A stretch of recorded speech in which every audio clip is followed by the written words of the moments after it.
Good morning everyone, my name is Diksha Jaykar. आज हम daily के तरफ 5 से 6 वर्ड को मैं आपको सिखाऊंगी जो कि आपको एग्ज़ाम में भी हेल्प करेंगे। और आप अगर डेली बेसिस पे एग्ज़ाम नहीं भी दे रहे हैं तो भी नॉलेज के लिए भी आपको ये सारे वर्ड्स हेल्प करने वाले हैं। डे टू डे बेसिस पे जो भी कॉन्वर्जेसन करते हैं और आपको कमी महसूस होती होगी वर्ड की कि इसको इंग्लिश में क्या बोलते हैं, तो वो प्रॉब्लम सॉल्व होगी इसको अगर आप इस सीरीज़ को डेली देखेंगे तो चलिए स्टार्ट करते हैं।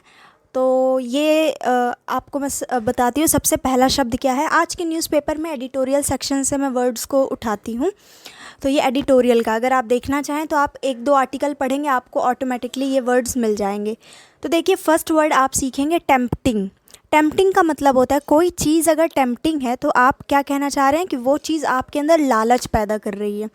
मान लीजिए 5 स्टार चॉकलेट है, अगर वो रखी हुई है तो आपको वो चॉकलेट कैसी लग रही है, वो चॉकलेट आपके अंदर लालच पैदा कर रही है, खाने का मन कर रहा है आपको उस चॉकलेट को। तो यानी कि वो चॉकलेट क्या हो गई आपके लिए, वो चॉकलेट टेम्पटिंग हो गई, यानी कि अट्रैक्शन पैदा कर रही है। तो कोई टेम्पटिंग का मतलब होता है अट्रैक्शन पैदा करना। एक चॉकलेट आती है ना जिसका नाम होता है टेम्पटेशन, तो टेम्पटेशन भी उसका नाम इसीलिए पड़ा है कि वो आपके अंदर लालच पैदा कर देगी, आपको और दिल करेगा कि आप और उस चॉकलेट को ख़रीदें और खाएं। सो टेम्पटिंग मीन्स अट्रैक्शन, लालच पैदा करने वाला। इसको सेंटेंस में मैंने लिखा हुआ है आ टेम्पटिंग इन्विटेशन, यानी कि कोई इन्विटेशन जो कि टेम्पटिंग हो, यानी कि लालच पैदा करने वाला वो इनविटेशन है। यानी कि कोई भी बर्थडे के लिए या फिर शादी से रिलेटेड किसी भी टाइप का वेडिंग इनविटेशन मान लीजिए आया है तो वो आपके अंदर लालच पैदा करेगा, वो उस प्रकार का इनविटेशन होगा।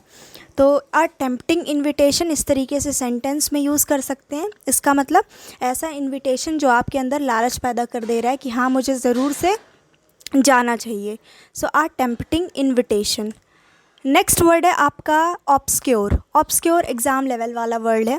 ऑब्सक्योर का मतलब होता है अनक्लियर, लेस विजिबल, दिखाई ना देने वाला। कोई चीज़ जैसे मान लीजिए मैं खुद को बोलूँ कि अभी मैं क्या हूँ, ऑब्सक्योर हूँ, या फिर मेरा यूट्यूब चैनल क्या है, ऑब्सक्योर है, यानी कि फेमस नहीं है, कोई जानता नहीं है, न्यू है, कोई ख़ास वैल्यू ऐड नहीं कर रहा है लोगों की लाइफ में, क्योंकि मतलब बहुत ही कम लोग हैं, वो भी इंटरेस्टेड नहीं हैं। तो इसका क्या मतलब हो गया कि मैं क्या हूँ, अनक्लियर हूँ, लेस विजिबल हूँ दुनिया को या फिर स्टूडेंट्स को, लोगों को। तो ऑब्सक्योर मीन्स अनक्लियर या फिर लेस विजिबल, यानी कि दिखाई ना देना। जैसे कि एक बुक आपने पढ़ी होगी, छोड़िए उसको छोड़ते हैं, मतलब एक भगत सिंह जी ने लिखा था लेटर में, खुद को उन्होंने ऑब्सक्योर बोल रखा था। यानी कि जब वो बहुत बड़े रिवॉल्यूशनरी नहीं बने थे तब पर भी वो कुछ बोल रहे थे कि मैं तब ऑब्सक्योर था, यानी कि मुझे लोग जानते नहीं थे। वो तो जब मैंने मतलब कि जो भी रिवॉल्यूशनरी एक्टिविटीज़ जैसे स्टार्ट करने और शुरू की तब लोग जाने, उससे पहले क्या था, मैं ऑब्सक्योर था, यानी मुझे लोग जानते भी नहीं थे। ऑब्सक्योर मीन्स अनक्लियर या फिर कोई चीज़ जो कि लेस विजिबल हो, दिखाई ना देना। बुक क्या है, the book is written in obscure language. अब इसको सेंटेंस में कैसे यूज़ किया गया है, the book is written in obscure language, यानी कि जो बुक है वो लिखी गई है ऑब्सक्योर लैंग्वेज में। यानी कैसी लैंग्वेज में, ऑब्सक्योर, यानी कि जो लेस विजिबल है, अनक्लियर है, हैजी सा है, धुंधला सा है, जो कि क्लियरली दिखाई नहीं दे रहा है। तो इसलिए उसमें बोला जा रहा है कि ये जो बुक लिखी गई है is written in obscure language. So to help you with these words, मैं किस तरीके से मैंने स्लाइड प्रेजेंट किया, जैसे टेम्पटिंग पढ़ाया तो इनविटेशन से रिलेटेड था, तो उसी से रिलेटेड बैकग्राउंड रखा है।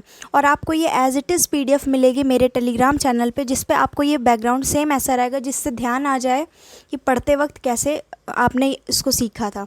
फिर यहाँ पे जैसे मैंने बताया कि book is written in obscure language, कि बुक जो है ऑब्सक्योर लैंग्वेज में लिखी है, we are talking about book. तो यहाँ बैकग्राउंड में क्या है, बुक है। So you will receive this PDF as it is with this same background. Next है, थर्ड वर्ड है आपका कॉन्ट्रडिक्शन। कॉन्ट्रडिक्शन का मतलब होता है ऑपोजिट, यानी कि विरोध में। यानी कि कोई जैसे कि मैं बोलूँ कि ये वर्ड अच्छा है तो कोई बोले नहीं ये वर्ड बिल्कुल अच्छा नहीं है, तो आप क्या कर रहे हैं, आप मेरी बात को काट रहे हैं, ऑपोजिट बोल रहे हैं, विरोध कर रहे हैं। तो कॉन्ट्रडिक्शन का मतलब होता है ऑपोजिट, यानी कि विरोध। अब देखिए इसको सेंटेंस में कैसे यूज़ किया गया है। द स्टेटमेंट ये सेंटेंस है, ठीक, और इस सेंटेंस के अंदर भी एक कॉन्ट्रडिक्शन वाले सेंटेंस का एग्जाम्पल है। सो पे अटेंशन। द स्टेटमेंट, कौन सा स्टेटमेंट, ये he is brave and he is not brave is a contradiction. ये सेंटेंस में आपने कॉन्ट्रडिक्शन वर्ड को यूज़ भी कर लिया और ये सेंटेंस को समझना है। ही इज़ ब्रेव, वो ब्रेव है, and he is not brave, और वो ब्रेव नहीं है। तो मतलब ही इज़ ब्रेव, तो ये जो है कि ब्रेव है, वो बहादुर है, और वो बहादुर नहीं है। तो ये दोनों बात एक दूसरे के ऑपोजिट जा रही हैं यानी कि एक दूसरे को ये क्या कर रही हैं, कॉन्ट्रडिक्ट कर रही हैं। तो क्या है, इस टाइप के सेंटेंसेस को आप कॉन्ट्रडिक्टरी सेंटेंसेस भी बोलते हैं।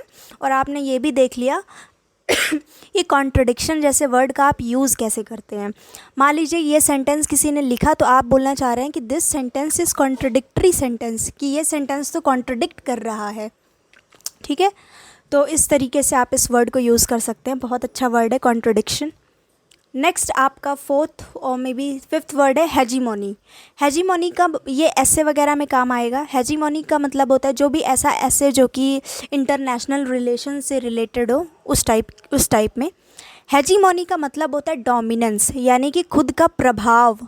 ठीक है, मतलब कि मान लीजिए कि कोई एक देश है, चाइना की अगर बात करें, तो वो क्या कर रहा है, पूरे दुनिया को काबू में करना चाहता है in terms of economy, weaponisation और आर्मी, हर चीज़ के हिसाब से देखा जाए, तो हर एंगल से देखा जाए तो एम यही है लगभग कि इंडिपेंडेंट हो, हर चीज़ खुद की इंडिजीनियस हो, सारे लोग इनसे जो भी चीज़ परचेज़ करें, हेड यही हो। तो हेजीमोनी का क्या मतलब होता है, the dominance of one social group over other.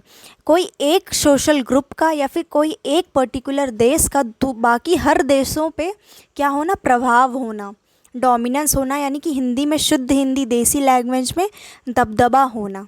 तो दबदबा को बोलते हैं हेजीमोनी। और ये हेजीमोनी, दबदबा, ये नॉर्मल दो फ्रेंड में दबदबा के लिए नहीं यूज़ करेंगे, ये एक पॉलिटिकल टर्म है। इसको आप ऐसे या फिर इस टाइप से कि किसी बड़ी सोशल ग्रुप हो या फिर कोई अच्छी, मतलब अच्छी बुरी कोई सी भी कंट्री के लिए आप ये वर्ड को यूज़ करेंगे, हेजीमोनी। सेंटेंस क्या है, the hegemony of China is something to worry about, यानी कि जो डोमिनेंस ऑफ चाइना है, यानी चाइना का जो दबाव है या फिर हेजीमोनी है चाइना का, वो है चिंताजनक है, यानी कि उस पर हमें विचार करना चाहिए और अकॉर्डिंगली अपने अपनी कंट्री को स्ट्रॉन्ग करनी चाहिए, क्योंकि वो जो प्रभाव है, डोमिनेंस है, हो सकता है और ज़्यादा फ्यूचर में वो नुकसानदायक हो। फिर देखिए नेक्स्ट है आपका कंसोलिडेशन। ये सेकंड लास्ट वर्ड है। कंसोलिडेशन का मतलब होता है इंटीग्रेशन, कंबाइन या फिर स्ट्रेंथनिंग। किसी चीज़ को इकट्ठा करना, एक तरीके से सारी चीज़ को मिला देना, इकट्ठा करना। इंटीग्रेट मीन्स इकट्ठा करना, कंबाइन करना। जैसे कि ब्रिटिशर्स ने इंडिया को कंसोलिडेट कैसे किया, एक एक टुकड़ों में गए, एक एक टुकड़े पे अपना हक जमाया, बंगाल में, मद्रास में। फिर क्या हुआ, एक अपना लगभग उन्होंने पूरी टेरिटरी अपने काबू में ही कर ली कि खुद ही रूल कर रहे हैं, और इंडियंस खुद उन्होंने लेबर बना लिया। तो उन्होंने क्या किया, एक एक करके स्ट्रेंथनिंग कर ली, यानी कि मजबूत बनाना। कंसोलिडेशन मीन्स पहले एक मीनिंग होता है इसका मजबूत बनाना, स्ट्रेंथनिंग करना, स्ट्रेंथ कर लेना, मतलब कि मजबूती, पकड़ बना लेना। कंसोलिडेशन मीन्स पकड़ बना लेना कहीं पे, किसी ज़मीन की एरिया है तो। इंटीग्रेशन मीन्स किसी चीज़ को इकट्ठा कर लेना। कंबाइन का मतलब भी वही होता है। अब सेंटेंस में कैसे यूज़ किया गया है, अ कंसोलिडेशन, आ की जगह द लिख लेना है यहाँ पे। The consolidation of current affairs notes is very important for your revision, यानी कि बोला जा रहा है कि करंट अफेयर्स क्या है कि डेली बेसिस पे लोग लिखते हैं। A4 शीट पे कभी कुछ लिख दिया, कभी मान लीजिए अगर IAS के लिए, UPSC के लिए तो GS1, GS2, GS3 के लिए अलग अलग लिख लिया। तो फिर लास्ट टाइम पे क्या हो रहा है, कन्फ्यूजन हो रहा है कि इसमें से इंटरनेशनल रिलेशन के लिए कौन सी न्यूज़ थी, ये कौन सी थी, वो कौन सी थी। तो वही सेंटेंस क्या है, consolidation of current affairs notes, यानी कि करंट अफेयर नोट्स का जो कंसोलिडेशन होता है, एक इंटीग्रेशन, क्या आपने प्रॉपरली हर जगह लिख ली, एक कॉपी उठाई तो उसमें सिर्फ GS1 के लिए था, फिर GS2, GS3 के लिए था, नो कन्फ्यूजन। तो वो क्या है, आपने कंबाइन कर लिया। तो कंसोलिडेशन जो हो गया करंट अफेयर नोट्स का, वो बहुत इंपॉर्टेंट है फॉर योर रिविजन। ठीक है, कंसोलिडेशन समझ में आ गया होगा। फिर है आपका पांचवा शब्द एक्सॉल्ट। एक्सॉल्ट या फिर एक्सटोल या फिर प्रेज। प्रेज मीन्स तारीफ़ करना, एक्सटोल का मतलब भी होता है किसी की तारीफ़ करना, एंड एक्सॉल्ट मीन्स भी हो गया किसी की तारीफ़ करना।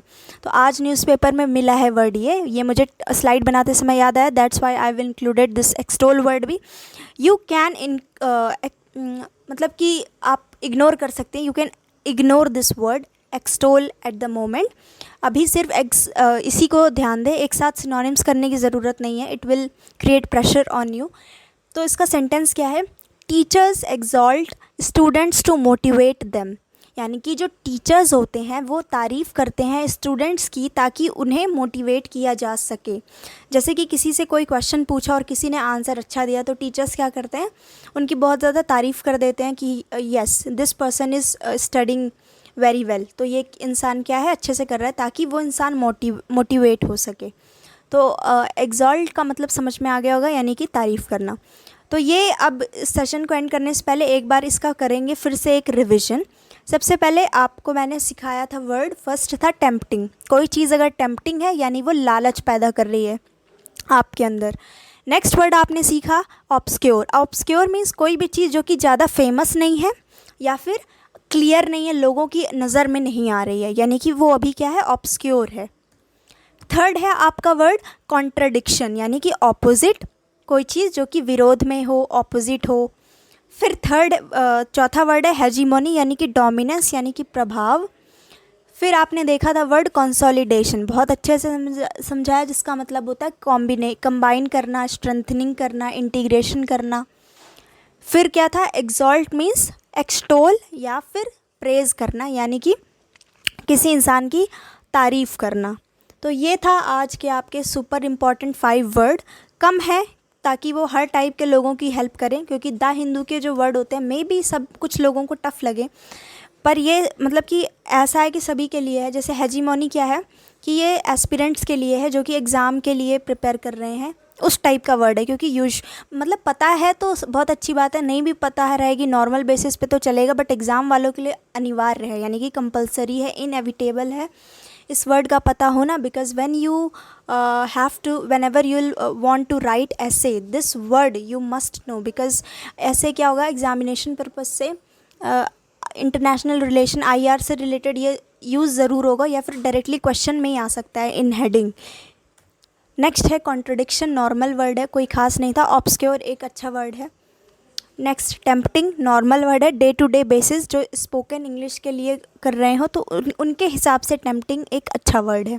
तो 5 से 6 वर्ड थे जिसमें सारा कॉम्बिनेशन था एग्ज़ाम लेवल से भी और वैसे भी डेली बेसिस पे भी। तो सेम आपको PDF मिल जाएगी as it is on my telegram channel, and to download this PDF you can visit my telegram channel. Link will be provided to you in this comment section of this video only.